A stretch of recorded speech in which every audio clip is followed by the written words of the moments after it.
Our brain, for as crazy as it is, also has a hard time with memory. For me at least, I found myself forgetting important details. For example, I recently got a new phone, probably like 2 months ago. It was one of those folding ones. It was purple, it was nice, I'm getting distracted. I got a new phone. And along with it, I got a new number. And something you should know about me is that I'm horrible at number one, remembering, and number two, phone numbers. So already, you can see where this is going.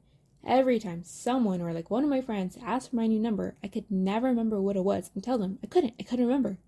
All I could think about is my old phone number. Well, there's actually a name for this in psychology. This is called proactive interference, or when old information blocks the memory of new information. So, why am I mentioning a story of me forgetting my number? Well, if you can guess from the title and the definition I just gave, I want to talk about interferences in the brain. There are two types of interferences in memory that I am going to talk about: proactive, which I have just mentioned, and retroactive interference, or when new information blocks old memory of information. So for example, my school has a book club. Every Tuesday, we meet in the library and we talk about books, a book club. It was the end of semester, so we weren't reading anything as a group. Instead, we mostly talked about stuff we've already read.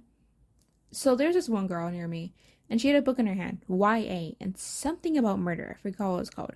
But she was talking about it, and of course, if YA is going to be mentioned, Twilight is going to come up. And by come up, I mean I'm going to talk about it.